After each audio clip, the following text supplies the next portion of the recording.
किनारे बसा प्यारा सा वृंदावन, जहाँ तुलसी की खुशबू, माखन की मिठास और बच्चों की खिलखिलाहट हर सुबह को खास बना देती थी। सवेरे का सुनहरा उजाला धीरे धीरे मिट्टी के घरों पर पड़ रहा था। घर के सामने रंग बिरंगी रंगोली अपनी चंचल चमक बिखेर रही थी। आंगन में महिलाएं काम में व्यस्त थी। हर हरकत में गांव की सरलता और मिठास झलक रही थी और हरियाली में हल्की हवा में उनका हल्का हिलना गांव के जीवन में मधुरता घेर रहा था। पीछे दूर सुंदर मंदिर दिखाई दे रहा था।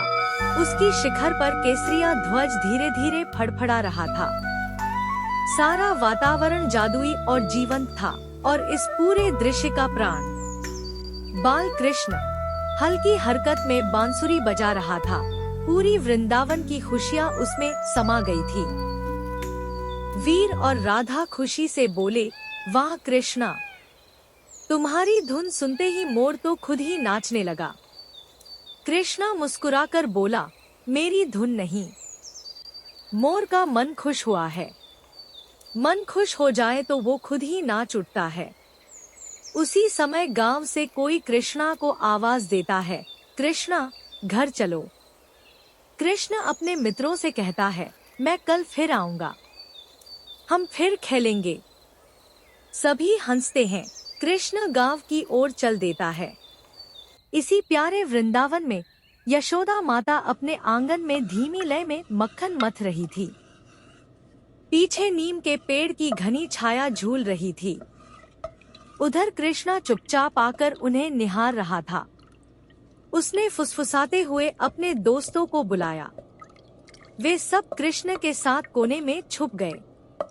जब यशोदा माता ने मक्खन का मटका आंगन में ही एक तरफ टांग दिया और फिर पास में ही दूसरे कामों में व्यस्त हो गई, तब कृष्ण और उसके दोस्त चुपके से आगे बढ़े। धीरे से उन्होंने मटके में हाथ डाला, नरम मक्खन निकाला और तुरंत मुंह में डाल लिया। दोस्त भी चुपचाप खाने लगे। कृष्ण फुसफुसाया, सावधान, मैया को पता न चले। तभी दोस्त हल्के से हंसने लगे। अगले दिन कृष्णा, वीर, राधा और राघव फिर से खेलने को आए। कृष्ण हंसते हुए बोला, चलो रे, पकड़ सकता है क्या मुझे? वीर और राधा हंसते हुए बोले, अरे कृष्णा, यह तो मुश्किल है। सभी हंसी और मस्ती में खेल में व्यस्त थे। तभी दूर से बकासुर धीरे धीरे उनके पीछे आ रहा था। अचानक बकासुर की आंखों से निकलती हुई रोशनी जमीन पर चमकने लगी। कृष्ण के दोस्तों का खेल अचानक रुक गया। ऊपर देखते ही उन्हें बकासुर दिखाई दिया और सभी डर के मारे पलटे। कृष्ण भी थोड़े घबराए हुए दिख रहे थे। उनके चेहरे पर हल्का सा डर था, हाथ हल्के हल्के कांप रहे थे, लेकिन उनके मन में सजगता बनी हुई थी और वह सिर्फ इस क्षण की नाटकीयता दिखा रहे थे। कुछ क्षणों बाद बकासुर करीब आया। कृष्ण के दोस्तों के चेहरे पर भय और तनाव साफ दिखाई दे रहा था। सभी डर के मारे पीछे हट रहे थे, लेकिन कृष्ण वहीं खड़े थे, सजग और साहसी, और आगे कुछ करने के लिए तैयार। बकासुर ने जोर से अपना मुंह खोलकर कृष्ण को अपनी चोंच में ले लिया। कृष्ण हवा में उठ गया और चोंच के भीतर घिरते ही उसका शरीर हल्का सा हिला, लेकिन उसके चेहरे पर घबराहट का भाव नहीं था। वह इस संकट का सामना धैर्य और बुद्धिमानी से कर रहा था। बकासुर ऊपर उड़ रहा था और कृष्ण अब उसके चोंच के अंदर था। यह पल खतरनाक था, लेकिन कृष्ण कुछ न कुछ सोचकर इस संकट से बाहर निकलने की योजना बना रहा था। जैसे ही कृष्णा बकासुर की चोंच में गया, उसने अपनी पूरी चतुराई और दिव्य शक्ति का उपयोग किया।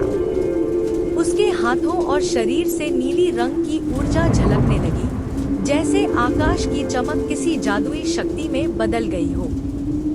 कृष्णा की यह शक्ति इतनी तेज थी कि बकासुर के विशाल चेहरे पर भय झलकने लगा।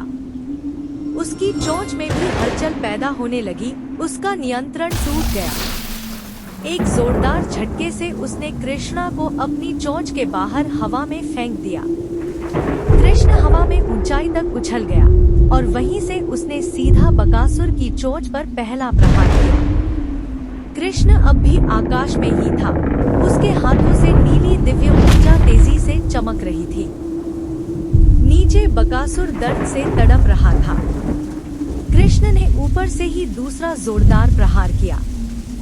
नीली ऊर्जा सीधा बकासुर की चोंच पर जा टकराई। धाड़! प्रकाश का तेज विस्फोट हुआ। बकासुर जोर से डगमगाया। उसकी चोंच कमजोर पड़ गई और वह हवा में ही अपना संतुलन खोने लगा। उसी समय दूर दूर से गांव वाले और कृष्ण के सभी छोटे साथी दौड़ते हुए नीचे आ गए। सबकी नजरें आसमान पर थी, जहां कृष्णा दिव्य नीली रोशनी में चमक रहा था। कुछ ही पलों में कृष्णा धीरे धीरे नीचे उतरने लगा। उतरते समय उसके चारों ओर तेज दिव्य प्रकाश का वलय बन गया। सब लोग आश्चर्य और भक्ति से उसे देख रहे थे। कृष्ण जमीन के पास पहुंचा और प्रकाश ने उसे पूरी तरह घेर लिया, मानो स्वयं दिव्यता पृथ्वी पर उतर आई हो। राधा दौड़कर आई और कृष्णा के गले लग गई। उसी पल राघव और वीर भी हाफते भागते पहुंचे। राघव ने कांपती आवाज में पूछा, कृष्ण, तू ठीक है ना? कृष्ण हल्का मुस्कुराया, उनकी ओर देखते हुए। मैं ठीक हूँ, तुम सबकी वजह से। बकासुर जमीन पर गिरा पड़ा था, धीमी सांसें चल रही थी। कृष्ण आगे बढ़कर उसकी चोंच को हल्के से छूते हैं। राधा घबराकर बोली, कृष्ण, वो जिंदा है। कृष्ण शांत स्वर में बोला, हाँ, लेकिन अब हमला नहीं करेगा। बकासुर की आंखों में हल्की सी पीड़ा झलकती है, न गुस्सा, बस कमजोरी और टूटती हुई सांसें। गांव वाले राहत की सांस लेते हुए कृष्ण की ओर देखते हैं। वीडियो पसंद आए तो मेरे चैनल को लाइक और सब्सक्राइब करो।